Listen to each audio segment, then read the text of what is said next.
Solomon's Tales again, here we go. So hopefully you saw the last one. I haven't got to explain that again.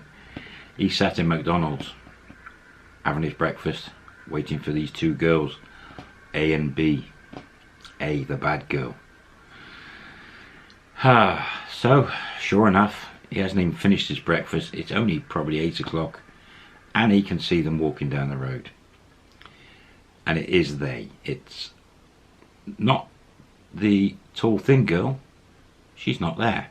It's A. It's the barman and another guy who looks really evil and mean. Very well built Thai guy walking across the road. And he thinks, oh, this is going to be trouble. Okay, I need to separate. I need to get her away from them guys. Anyway, they're coming over towards the hotel and Solomon waves through the window and the girl spots him. That's good.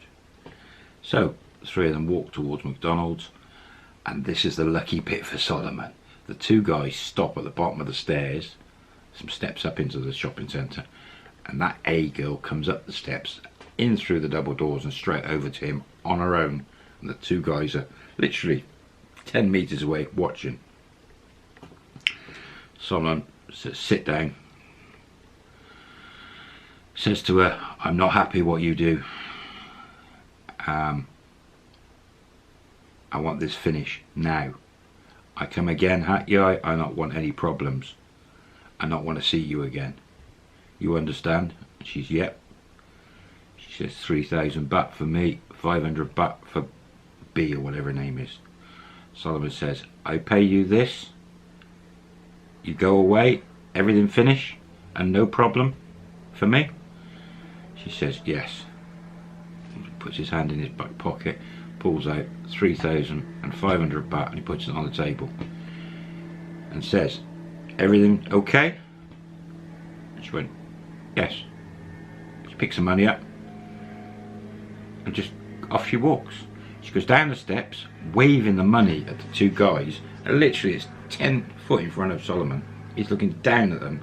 She's waving the money at the guys. They're all clapping and happy and looking at Solomon and laughing. And they all three of them just start skipping off down the road. He just got well and truly stung for 5,500 baht for two aerobic Zumba teachers. Okay, there you go. He thought he knew everything. He thought he was streetwise. The alarm bells rang, but he still said yes to the girls from the bar.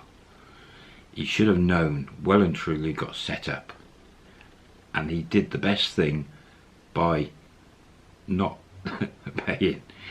Yeah, he did the best thing by paying. If he hadn't have paid and he'd have kicked off in the room, could have been a phone call to police.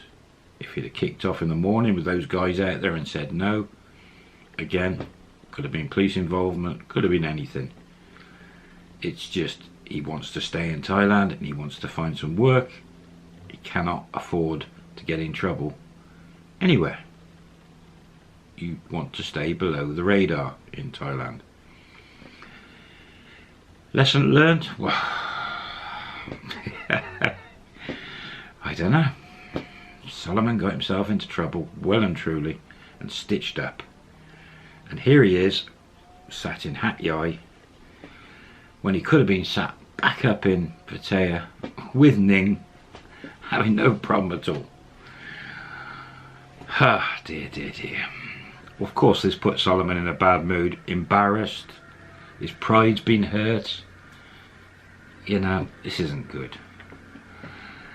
And the thought of going off and doing a Malaysian, wander around Malaysia for a month or however long, it's just, even though Pattaya's not his home, he's thinking, oh, I wish I was there rather than here, or I just want to be away from here, but I don't fancy going exploring too much. I think it's right. First things first, I've got to go to the border, and then after that I'm not sure. So he's got his bag, he comes out at McDonald's, they've all gone. He pops into the hotel and says to the woman, thanks, I paid them. They went. And she said, yeah, everything will be okay now. No problem. Taxi. And she waves down to, there's 3 cars parked outside. She waves to one guy.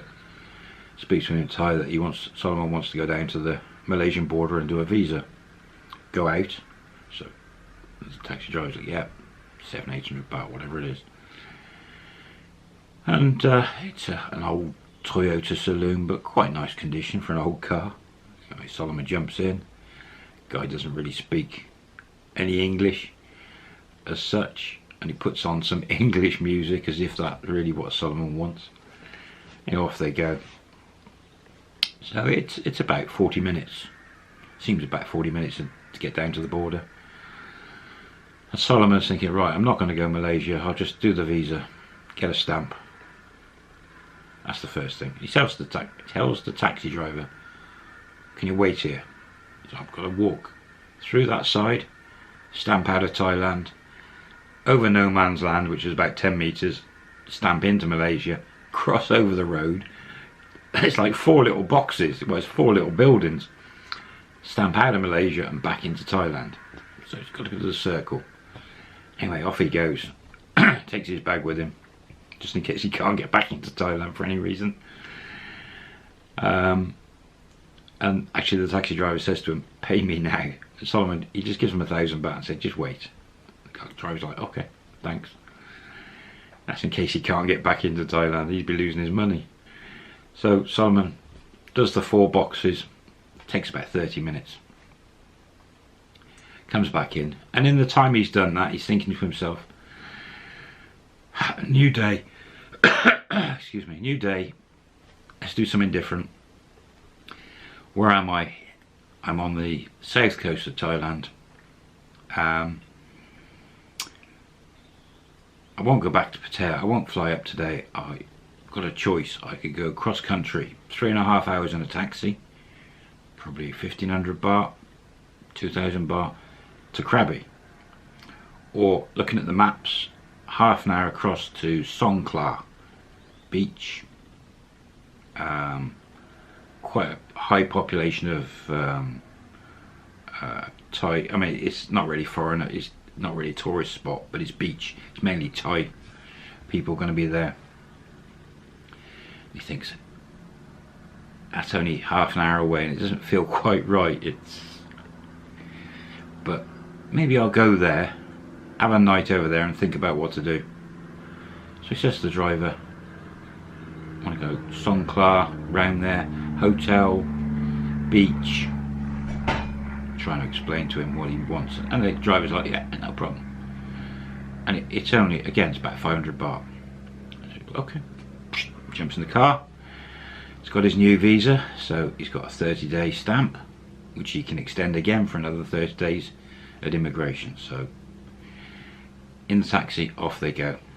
Quite nice roads, a few windy roads. Get down, beautiful beach.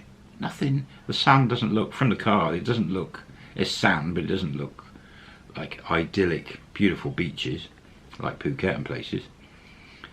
But it looks okay. Looks like a British beach, really. And there's a beach all the way, this Songkhla, beach all the way down on one side. There's a few hotels on the other side. It seems a bit quiet, there's a few shops and things. It is like a British coastal town. And he's looking along, and the driver's driving along, and Solomon's thinking, well, there's not much to do here, is there? And he's looking and thinking, doesn't look that good. And the driver's like, Songkhla. And Solomon's like, oh, keep going a bit. Have more. Shop. Restaurant. He's like, So he carries on only about another quarter of a mile, and there is a few shops and restaurants. Handful. And the driver stops and said, Songkhla, you know. So I was thinking, oh dear, this just isn't what I was thinking it was going to be. Yep, there's a beach, there's hotels, they're probably, I don't know, 800 baht, 1,000 baht a night hotels. There's a couple of little restaurants, but there's no shopping here, there's not many people around. And he starts like thinking, Anyway, he says to the driver, want a coffee? Have 7-Eleven? The driver's like, yeah, 7-Eleven. And literally, again, it was only 500 metres up the road, flicks around the corner, there's the 7. Someone says, I want coffee.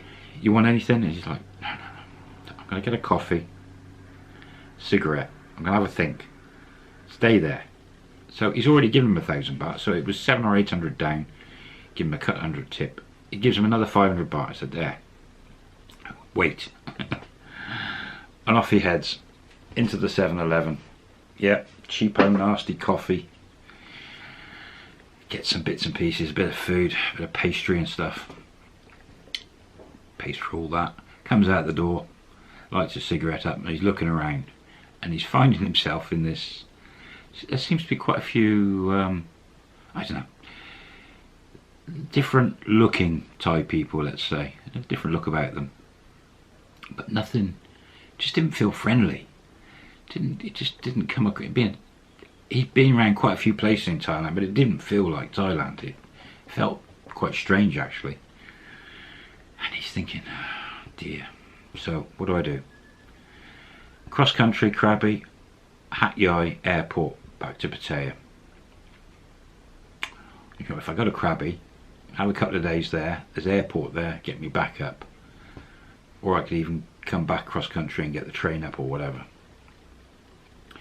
He thinks it's nice to have a bit of a break from Pattaya. I've already had a problem in Hat Yai. Been to Krabi before. There's not much there, but it's nice. A few bars, can have a bit of a laugh.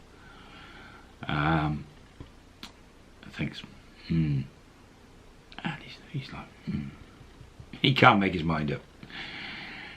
And he's like, oh, yeah, why not? Why don't I go to Krabi? I'll rent a bike and maybe go to the other side, the areas I didn't go to in the last visit. See if I can find some other hidden beaches and you know, there's food there, there's nice hotels, swimming pool. Have a holiday, have a break from Pattaya. And it's not too expensive. It's quite cheap in Krabi. As long as you don't go mad. He's not going to be going there for a hedonistic holiday.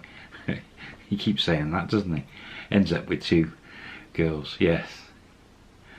But you know, when you're a single guy wandering around Thailand, you do tend to flick about and do a lot of travelling, more travelling than you need to do. You find yourself travelling so much and not enjoying the place. But where he's sat right now, or stood in Songkhla, it just looks so quiet. If he goes back to Pattaya right now, he's back to the normal. But he's not ready. He needs a break. He needs a break from Ning and Frozen and everything. Anyway, comes back to the taxi, says to the driver, how much? Take me to Krabi. I already give you 1,500 baht down here. And the driver's like, okay, see, 1,500 baht more, and that's everything. Takes Krabi Onang. That's brilliant, because he could have charged him more. He said, that's fantastic. He said, you okay? Take me. And the guy's like, yeah. That's probably 3 days' salary he's just earned. He's like, yeah, great. And Solomon said, I want to stop halfway, coffee, stop. And the driver's like, okay. Yeah. Brilliant. Jumps in, throws a bag on the back seat. He's on the back seat, and he's just like, starts to nod off, and the driver heads off.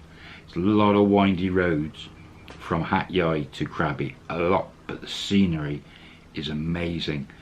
The sort of hills, they're quite strange hills. They're almost, just have a look on the internet, all around Krabi and the south of Thailand.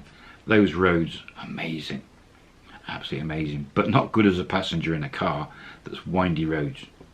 Brilliant on a motorcycle, I would imagine. So Solomon nods off, and he wakes up about, well, it must be about an hour and a half later, and the guy's nudging him. Garage, 7-Eleven stuff, halfway, nearly halfway. And you go, brilliant. So yeah, gets out. The driver gets out this time, goes off to the loo and gets a drink, and anyway, they hang around there for about 20 minutes and chill, eat a little bit. Get some noodles and stuff on there's like stuff outside 7-Eleven, people selling noodles and things. Bit of food, all good. Even sits with the driver. And all good. So, bit of a quiet episode for you guys. Next episode, Solomon's going to hit Krabby. So, he's been there before. Sure he has, hasn't he? Didn't he meet Ning there? I have to look back a lot of Solomon's Tales to find that one. So, catch you on the next one. Solomon does Krabby. And I'll see you soon. Bye bye.